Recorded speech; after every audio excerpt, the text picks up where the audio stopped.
Jaya Radha Madhava Punya Bihari.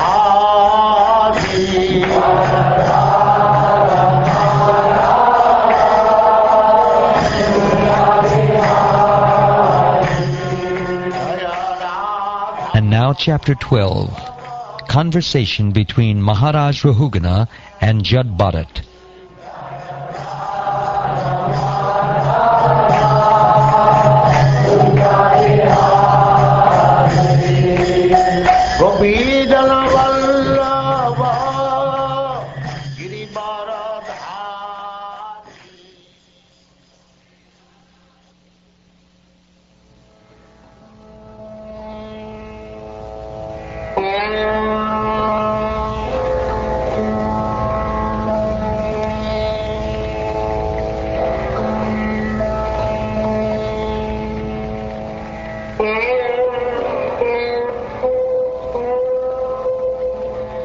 King Rahugana said, O most exalted personality, you are not different from the Supreme Personality of Godhead.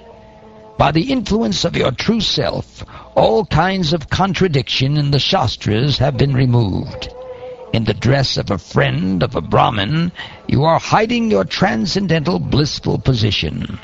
I offer my respectful obeisances unto you. O best of the Brahmins, my body is filled with dirty things, and my vision has been bitten by the serpent of pride. Due to my material conceptions, I am diseased. Your nectarian instructions are the proper medicine for one suffering from such a fever, and they are cooling waters for one scorched by the heat. Whatever doubts I have about a particular subject matter, I shall ask you about later. For the time being, these mysterious yoga instructions you have given me for self-realization appear very difficult to understand. Please repeat them in a simple way so that I can understand them. My mind is very inquisitive, and I want to understand this clearly. O Master of Yogic Power, you said that fatigue resulting from moving the body here and there is appreciated by direct perception, but actually there is no fatigue. It simply exists as a matter of formality.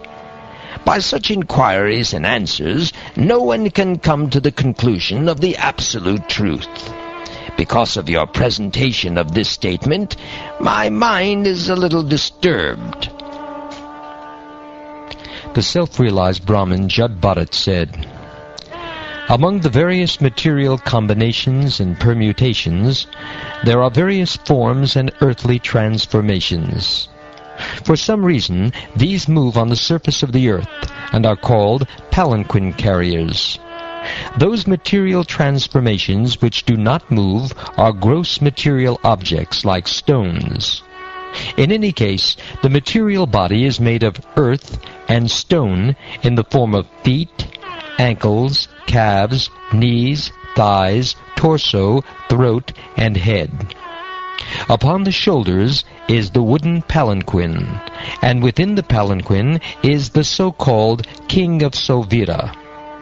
The body of the king is simply another transformation of earth, but within that body your lordship is situated, and falsely thinking that you are the king of the state of Sovira.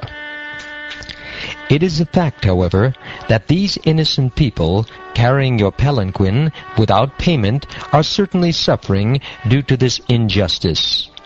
Their condition is very lamentable, because you have forcibly engaged them in carrying your palanquin. This proves that you are cruel and unkind. Yet due to false prestige, you are thinking that you are protecting the citizens. This is ludicrous.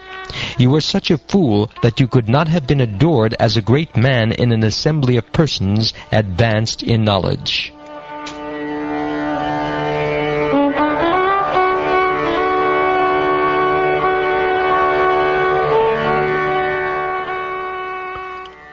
All of us on the surface of the globe are living entities in different forms. Some of us are moving, and some not moving. All of us come into existence remain for some time, and are annihilated when the body is again mingled with the earth. We are all simply different transformations of the earth. Different bodies and capacities are simply transformations of the earth that exist in name only, for everything grows out of the earth, and when everything is annihilated, it again mingles with the earth. In other words, we are but dust, and we shall but be dust. Everyone can consider this point. One may say that varieties arise from the planet Earth itself. However, although the universe may temporarily appear to be the truth, it ultimately has no real existence. The Earth was originally created by a combination of atomic particles, but these particles are impermanent. Actually, the atom is not the cause of the universe, although some philosophers think so. It is not a fact that the varieties found in this material world simply result from atomic juxtaposition or combination. Since this universe has no real ultimate existence, the things within it, shortness, differences, grossness, skinniness, smallness, bigness, result, cause, living symptoms, and materials, they are all imagined. They are all pots made of the same substance, earth, but they are named differently. The differences are characterized by the substance, nature, predisposition, time, and activity. You should note that all these are simply mechanical manifestations created by material nature. What then is the ultimate truth? The answer is that non-dual knowledge is the ultimate truth. It is devoid of the contamination of material qualities. It gives us liberation. It is the one without a second, all-pervading and beyond imagination. The first realization of that knowledge is Brahman. Then Paramatma, the Supersoul, is realized by the yogis who try to see him without grievance. This is the second stage of realization. Finally, full realization of the same supreme knowledge is realized in the Supreme Person. All learned scholars describe the Supreme Person as Vasudev, the cause of Brahman, Paramatma, and others. My dear King Rahugana, unless one has the opportunity to smear his entire body with the dust of the lotus feet of great devotees, one cannot realize the absolute truth.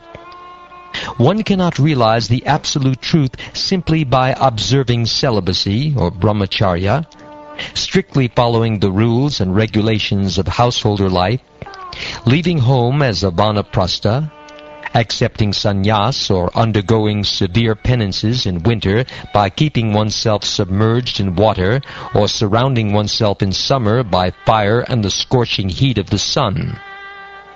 There are many other processes to understand the absolute truth, but the absolute truth is only revealed to one who has attained the mercy of a great devotee.